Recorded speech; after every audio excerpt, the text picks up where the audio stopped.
Hello, I'm Rachel Babin from Oncology News Australia, proud producers of the Oncology Journal Club podcast.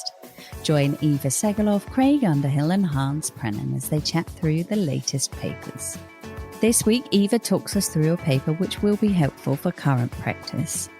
It looks at risk prediction of COVID-19 related deaths and hospital admissions after vaccination.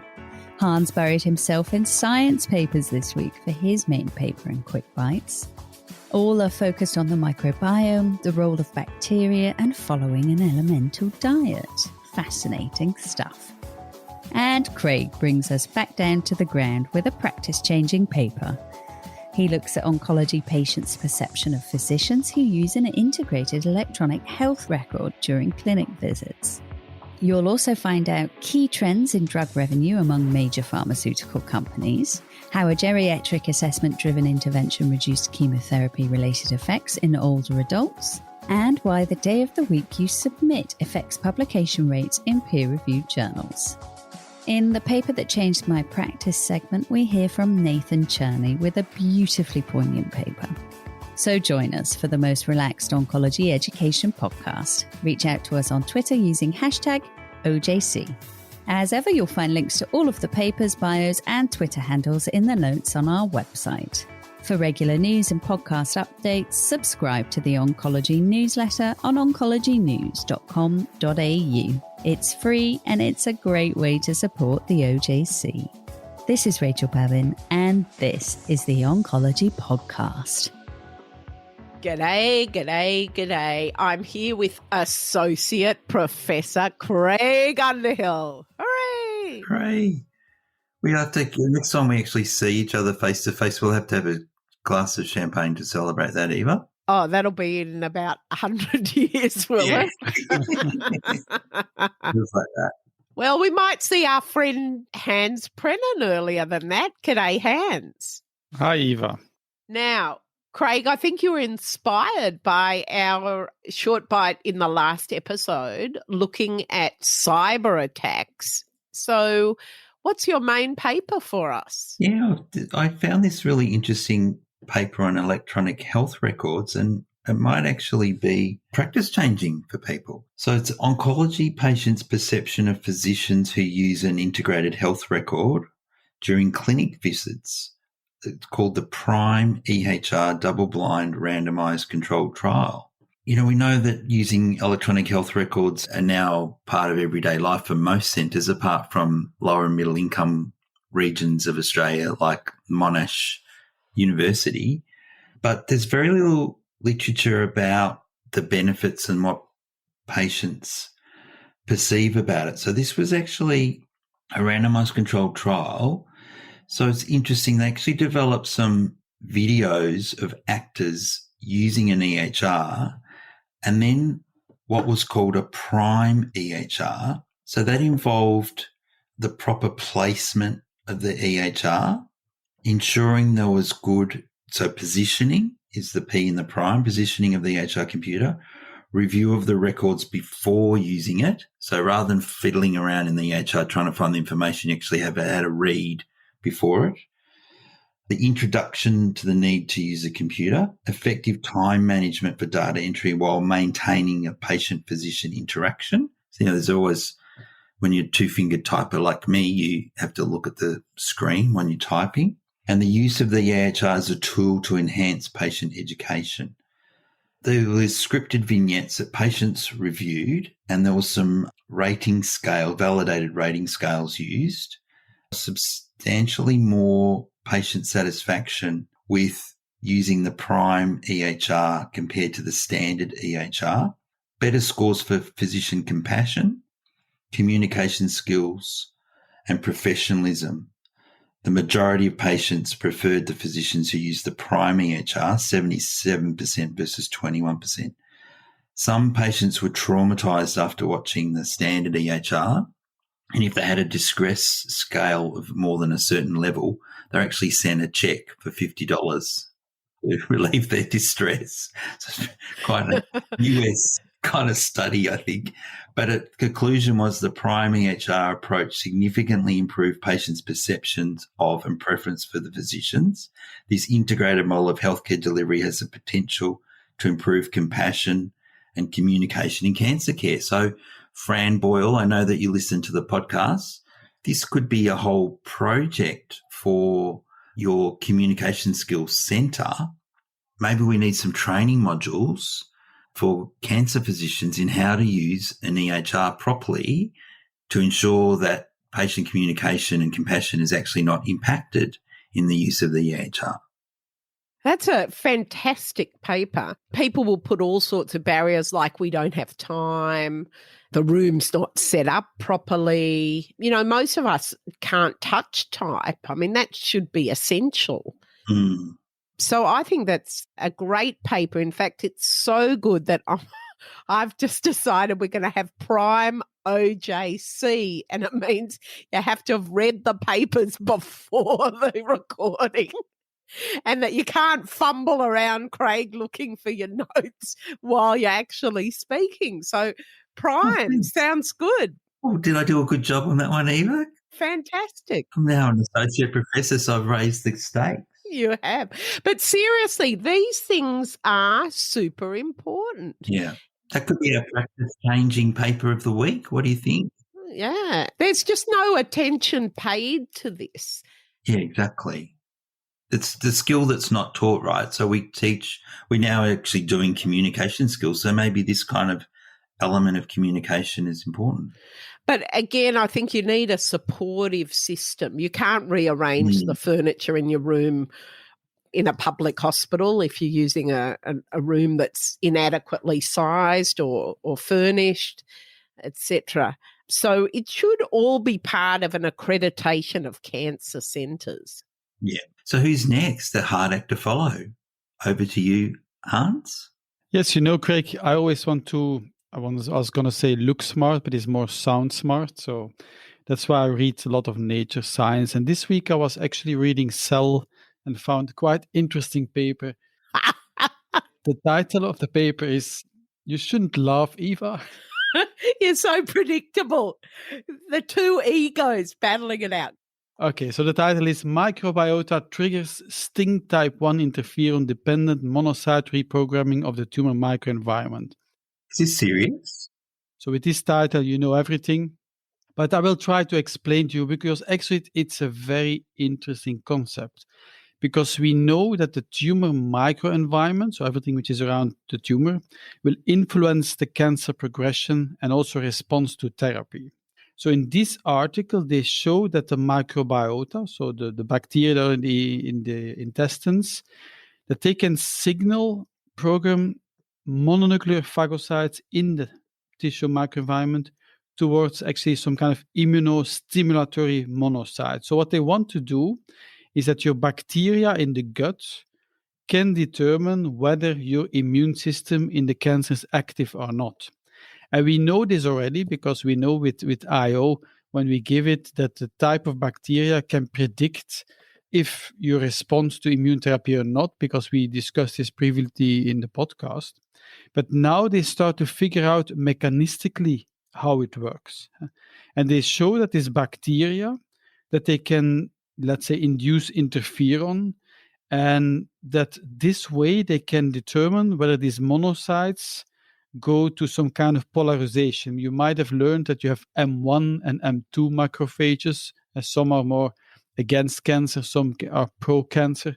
So they regulate the polarization, and also they found a way to modulate this microbiome. So you can change your microbiome two ways, either by eating differently, so in this case a high fiber diet, or you can have some kind of stool transplant.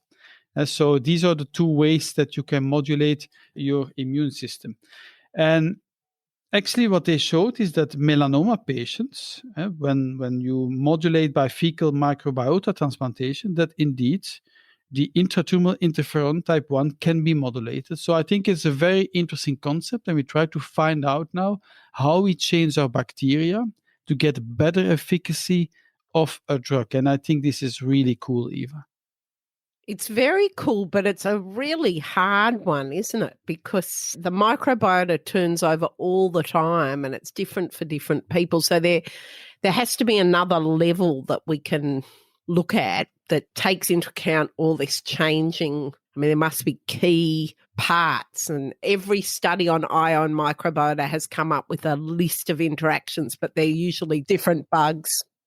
Maybe we can focus on, let's say, okay, you get now immune therapy, focus on your diet and eat a bit more vegetables or eat a bit more this or that. And maybe with easy measures, we can help getting response to some kind of treatment.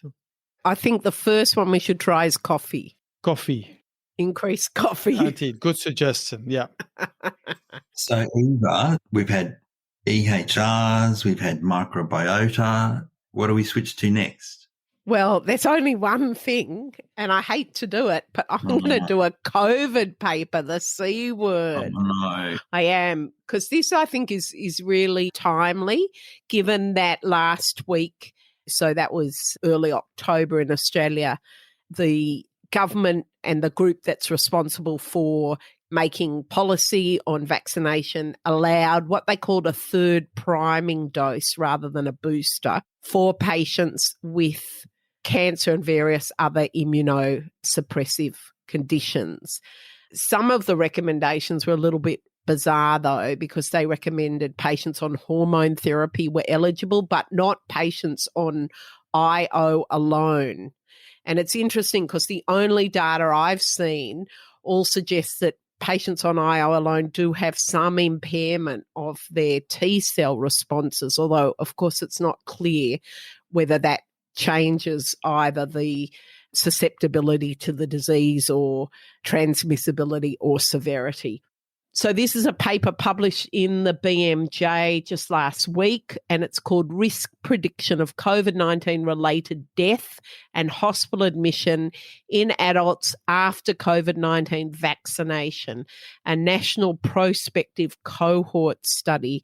So this was the Oxford group trying to make a population-based risk algorithm, and they did make one that has high levels of discrimination for identifying patients at the highest risk of COVID-19 related death and hospital admission after vaccination. So the reason I'm presenting this on OJC is you will be asked, I would think, by your patients, what is my risk now I've had my vaccination? So the factors that they put into the risk algorithm included age, sex, ethnic origin, deprivation, I think that's socioeconomic sort of status, body mass index, a whole range of comorbidities, and also the SARS-CoV-2 infection rate. And they found that mortality and very similar findings were for mortality and hospitalisation. Increase with age and deprivation. Males do worse. Indian and Pakistani ethnicity in the UK, and then cause-specific hazard ratios were highest for patients with Down syndrome. So that was a 12.7-fold increase. Now, interestingly, Down syndrome was not on the list eligible for a third priming dose. Kidney transplant was about 8.1-fold. Sickle cell disease, 7.7-fold. Care home residency, 4.1-fold. Chemotherapy, 4.3-fold, HIV/AIDS, 3.3-fold, liver cirrhosis, 3-fold, neurological conditions, 2.6-fold, recent bone marrow transplant or a solid organ transplant ever, 2.5-fold, dementia, 2.2-fold, and Parkinson's, 2.2-fold. And then there are a whole other lot of conditions with an increased risk in the range of 1.2 to 2 times. And that were things like chronic kidney disease, blood cancer, epilepsy, COPD, coronary heart disease, type 2 diabetes. So that is the data. Chemotherapy, 4 times. They're the numbers to keep in mind. They found that it was the same association whether you were after just 1 or 2 vaccines, although obviously less after, the absolute risk is less after 2, but the same risk relationship existed. And its sensitivity for identifying COVID-19 deaths within 70 days was around 80%. It's an interesting algorithm, and it gives us some numbers to talk to, remembering, of course, that the prevalence of COVID is far higher in the UK, and that was a factor, but otherwise that's a nice summary number that I haven't seen come out of any other literature. Yes, so chemo's as dangerous as being from a nursing home, in fact. That's right.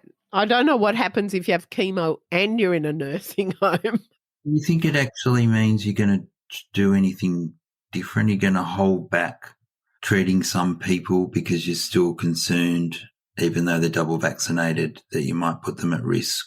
I don't think so, because you want to know the absolute risk. But this data should be used to justify and prioritise people for third priming dose and other such measures. I think it also gives us justification to tell our patients in these categories to be extra vigilant. Wear masks for longer, keep social distancing, don't go to a rock concert. Keeping COVID out of the cancer ward and stuff like that. Good paper, Eva. So 3 fascinating and different papers. Just goes to show you how much there is going on and how many different things can be practice changing. So Hans, what have you got for your quick bites today? So actually I found one other article which is in the same field of what I discussed in my main article. It's also about the bacteria, and it's a publication in Science from October 2021.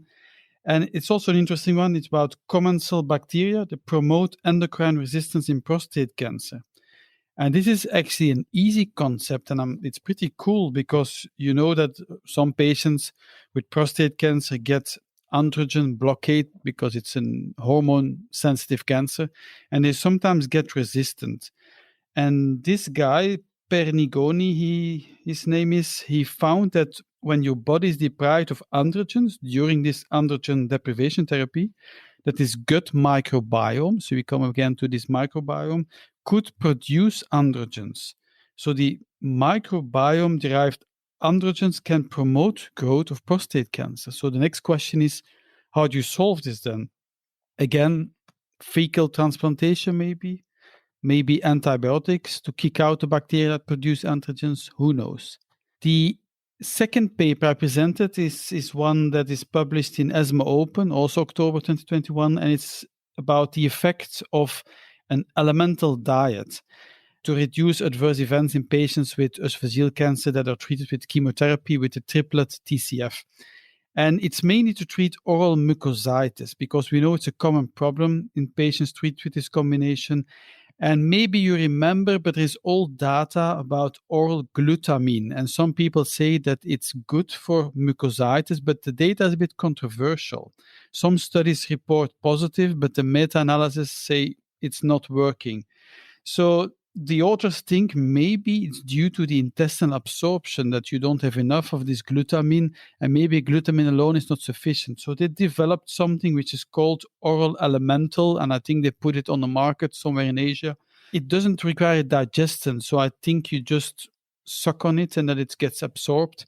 And it contains 18 types of amino acids and other beneficial nutrients. And I was a bit surprised to see that this randomized trial showed a decrease in mucositis, so 15% versus 34% of all mucositis. So maybe it works, and we don't know whether it's the glutamine or the other amino acids or what it is, but it at least does something. So I think it's an interesting one. Sounds like someone with something to sell. I mean, microbiome, it's just so hard, isn't it? And you can find so many different associations. But I guess it's not surprising that the gut is so important in modulating how we react to various diseases, you know, everything from hormone levels, immune function. Yeah, but because the gut is actually responsible for how your immune system is developed. So it's actually the place where everything starts. Huh? It is. Because when you go, you're sterile when you come into this world. Well, we wanted to do a study actually looking at whether solely breastfed babies were different from bottle fed and all to do with timing of introduction of food. But by the time those babies would be old, I'd be dead, so I would never know the results. It's a very hard area to study, but, we don't go back far enough and look at that indeed. What did you read today or this week? Did you read a lot of Science, Nature, Cell? What do you have for us as short bites? You're asking Craig, I presume. No, I'm asking you. Well, I have two sort of related publications. The first one is called The Drug Dosing Conundrum in Oncology, published in the New England Journal by a group of authors, senior author Richard Pazdur from the FDA. And I think I alluded to this last podcast, and it's a very nice opinion piece saying that, look, doses and schedules from oncology drugs, they're often inadequately characterised before the sponsors initiate registration trials, and the default decision's always to the highest dose that's been evaluated, and there might be some other motivations for that. But in the past, it's been the imperative to get treatment in quickly before patients deteriorate.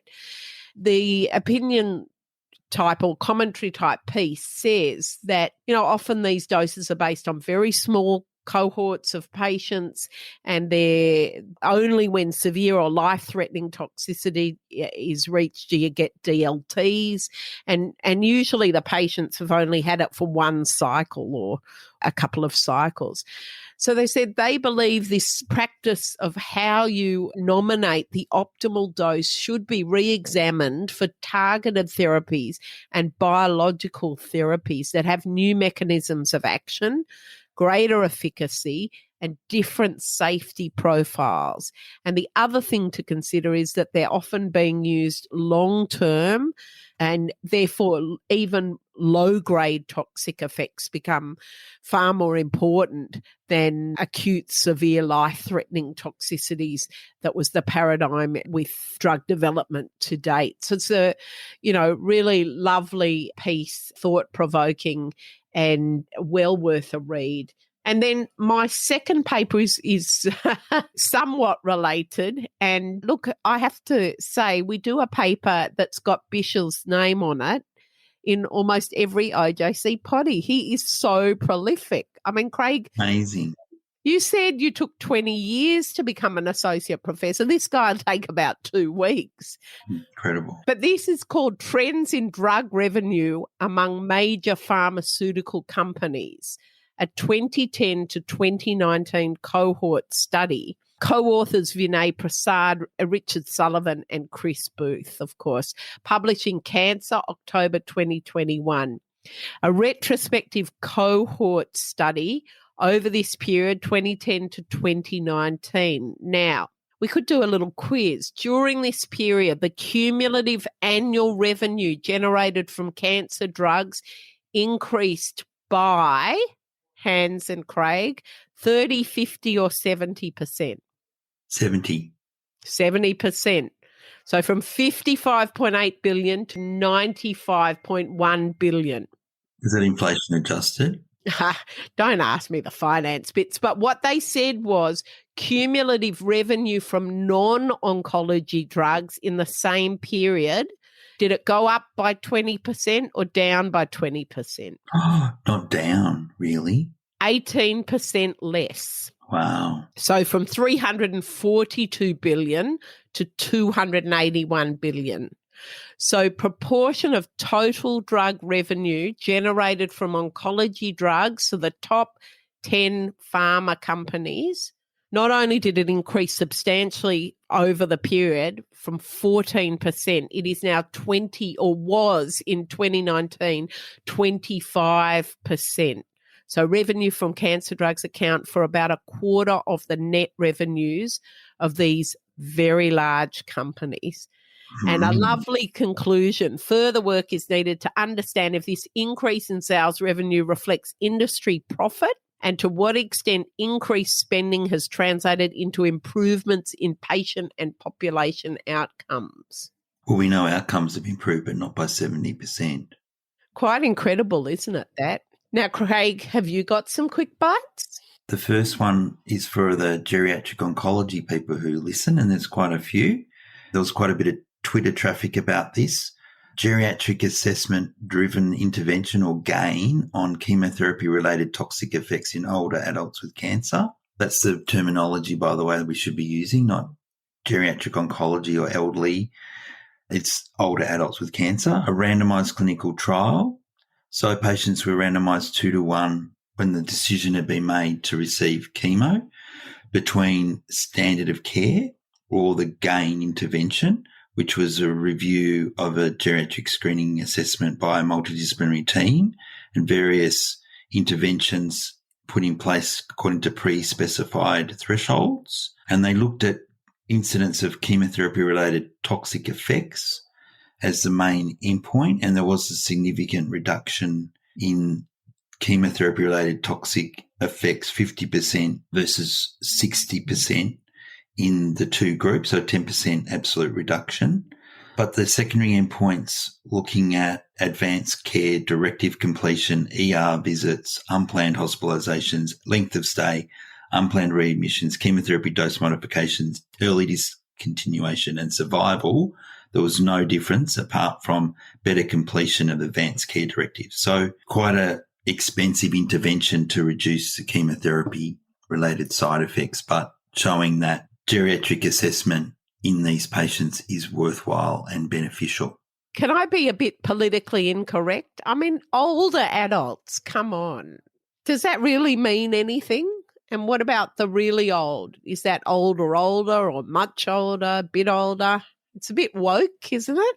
Well, maybe it is. Well, maybe we'll do an older people with cancer special to talk about some of these issues. Or an older podcasters. All right. What's your second quick? The second one is the protege results. The prodige, you mean? Prodige. Well, it's a French. I think it should be protege because it's a French group did it. And big shout but then the E has to have an accent aigu. There's no accent on that, I think. Yeah, but is it just because the JCO typesetters can't do that? And I was in JCO. We've talked about the results of this in one of our ASCO podcasts, but this was a modified FOLFIRINOX versus cisgem chemo for patients with advanced biliary tract cancer randomized phase 2 study, and it failed to meet its primary endpoint. So the authors and many others have concluded that cisgem doublet remains the standard of care. So big shout out to Jean-Marc Philippe and his co-authors from France. Qu'est-ce qu'on dit? Hans, what do you think about this gem, the standard still? Je pense que oui. Oui. Is there any point doing more trials in chemotherapy in this disease, or should we be focusing on targeted agents, Eva? Well, I was going to say, first you've got to look for a molecular target. Hopefully you've got access to some drugs, IDH1 inhibitors or FGIT. Yes, thank you. Just tell us which prodige it is, because prodige is the group. So what was the number of the trial? It's protege 38 of 38. 38. Oh, 38. It's 38. At least you can speak French. Okay, I'm going to do my amazing article of the week, and this one's for you, Hans, because I know you're desperately... I've got one more, Eva. Oh, I'm sorry. Really, really, really, really, really, really, really important. Go ahead. But you could only do 2, Craig. I decided to throw this one in because it just caught my eye and I thought it's so good and Eva will love it. I'm being the class groveler now. So, Professor Segelov, I just thought I should present female leadership in oncology has progress stalled. Data from the ESMO W40 authorship and monitoring studies.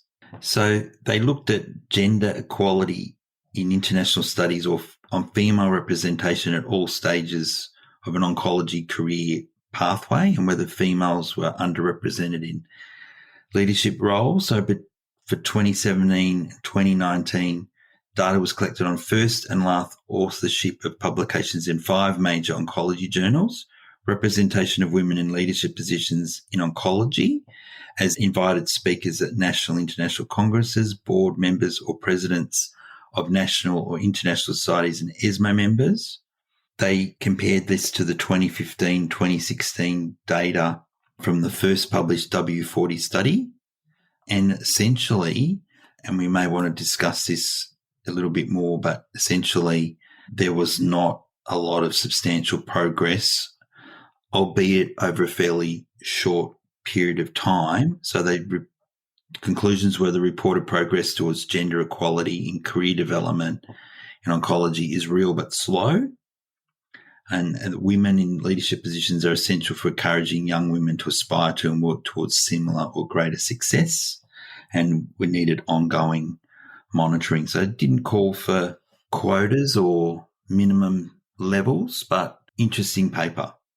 Oh, so you must have read my Twitter feed. There's a lot of comments on it, yeah. There were. I like to call out manels or near manels, where you have, say, one female in 6 or 7 males, and just very politely. So I did that and got really abused and trolled and told, look at something else. We've got equal over here. It was quite tough. I saw the reactions indeed. Yeah. And the other thing I think your paper shows, Craig, is, we're looking at the levels of very senior members. More than half of medical students are women.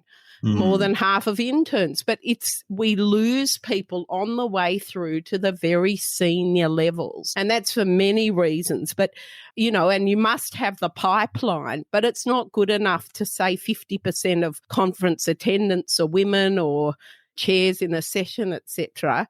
It's got to go all the way through. And it was interesting that first authors, which are often the people that write the papers, were more likely to be women, but the last authors, the number of women went backwards. I presented a poster at AGITG looking at female leads in AGITG studies, and the reaction to that was very positive, and people were shocked at the data. Did a Twitter poll on how many women should be represented in a panel of more than 3. Should it be 20%, 50%, or should there be some sort of corrective? And the vote just closed and it landed at 50%. But I do think you have to be active. And I don't think in an organisation you can say, if you look in this corner, we're fine, and just ignore the rest. That's why progress is so slow. Yeah. I'm interested that you saw it in Belgium.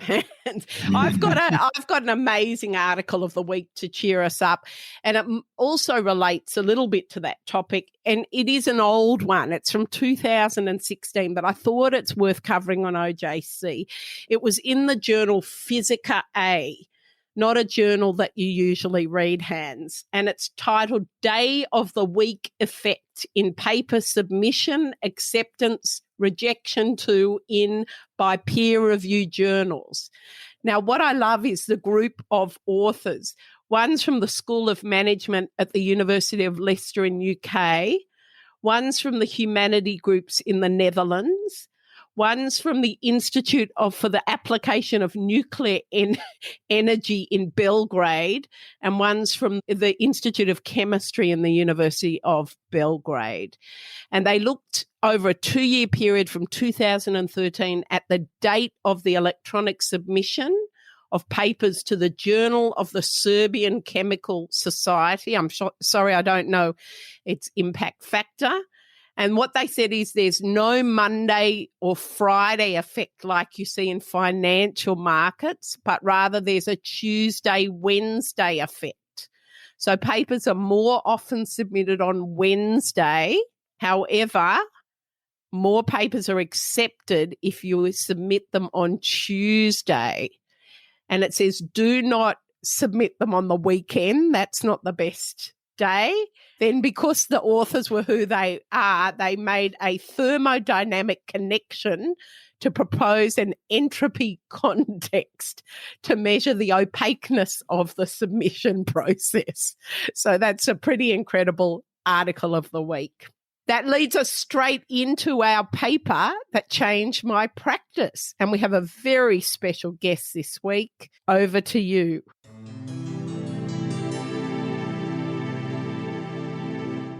So I hope you've listened to our OJC podcast, OJC Meets Nathan Cherney, a giant in oncology. If you haven't, please, it really went from laughter to tears in one episode. But here's Nathan with the paper that changed his practice. Okay, well, the paper that I want to discuss is a paper published as an editorial in the New England Journal of Medicine when I was a medical student. This was published in 1982. Yes. And it was by Marsha Angel, and it was called The Quality of Mercy.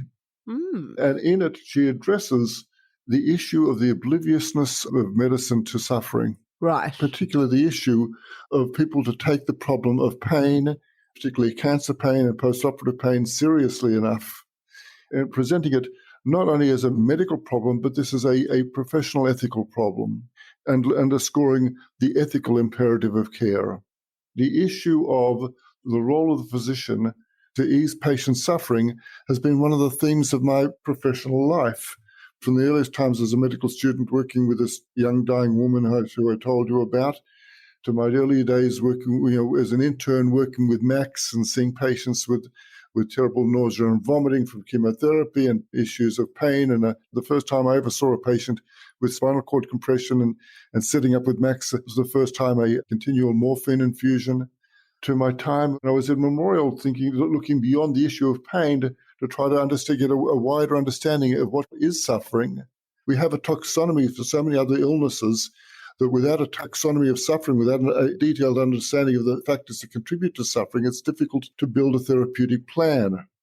So with Kathy Foley and Nessa Coyle, we mapped out a conceptual work of the different factors contributing to suffering, the physical, the existential, the family, the social factors, and then the relationship between the suffering of the patient, the suffering of their family members, and the suffering of the healthcare providers, and showing how through empathy that these all interact. And it's quite relevant now, isn't it, to COVID? We're just about to entering a very bad phase in Melbourne, and same old stories of suffering and terrible, but in a rapidity which we don't often see in cancer. Yeah.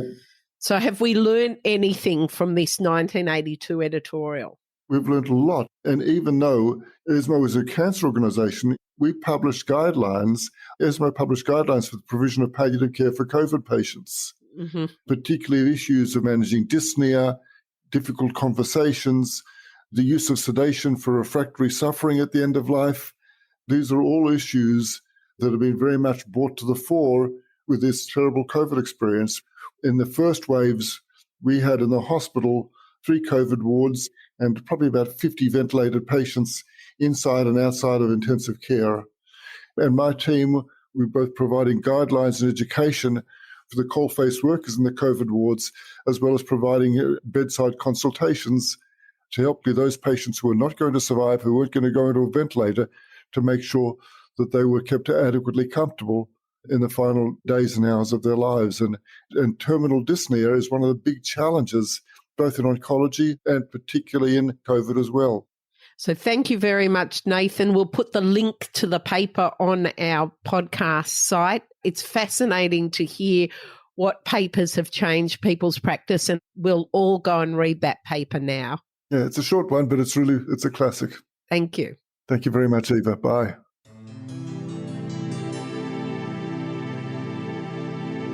So it's time to wrap up. Another OJC. Gosh, we covered some ground this time, didn't we? Yeah, but mine was still the best paper. Yours was the best. Good on you, Eva. Thanks, Craig. Bye for now. Hans. Bye, Eva. Rachel. See ya, Craig. Bye, everybody. Thanks to all the listeners. Bye. Bye.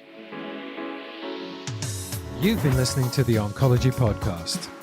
If you enjoyed today's edition and would like to subscribe, head over to our website, oncologynews.com.au, and sign up to our newsletter. Thanks for listening.